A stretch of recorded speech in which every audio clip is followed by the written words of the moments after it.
What is the bourbon journey? Let's find out.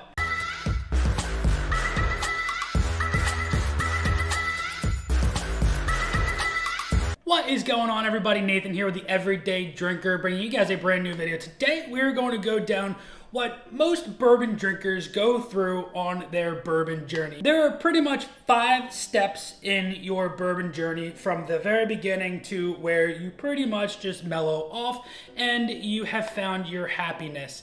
And we all start off with those bottles that we're not quite happy with, and then we finally hit those bottles where we've done our research, we've done our experimenting, and we have those bottles that we are just happy to go to at the end of the day. Now, it is the beginning of Memorial Day weekend, and why not? Let's have a sale going on over at the Everyday Drinker merch store. Here down below, you can see your 20% off coupon code.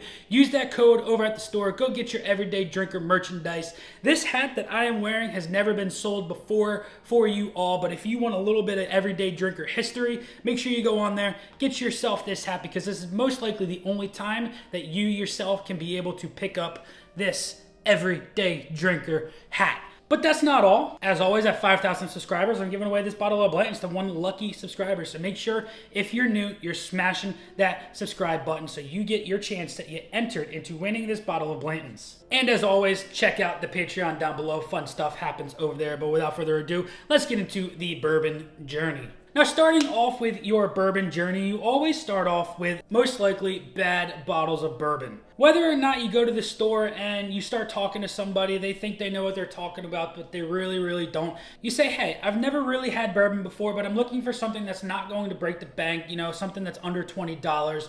And you're talking to somebody who really doesn't know what they're talking about, and they point you in the wrong direction. So you pick up a couple of bottles, you take them home, and you realize that these are just absolutely awful bottles, and you really don't think that you like bourbon.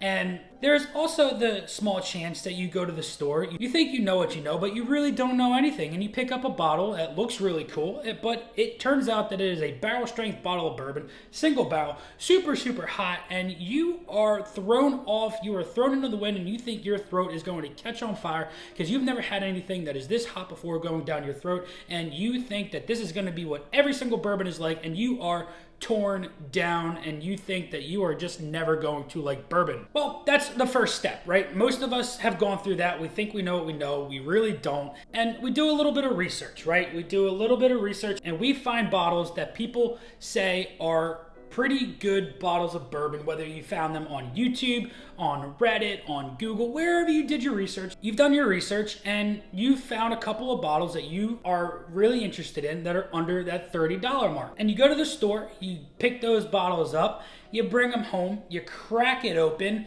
and you actually start to find those little nuances in a bottle, because this is a bottle that actually has a flavor profile that you are starting to enjoy, and you want to work yourself through that bottle. You go back to the store, you pick up another bottle that you did a little research on, and you find that you enjoy this bottle as well. So now you're starting to build up a flavor profile that you are really digging.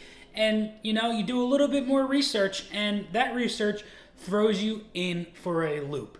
And that loop is the allocated bottles of bourbon, and your mind goes bonkers. You start to think that you need every single bottle of these bourbons until you realize those bottles of bourbon are not easily acquired. And you find the secondary market and your heart sinks.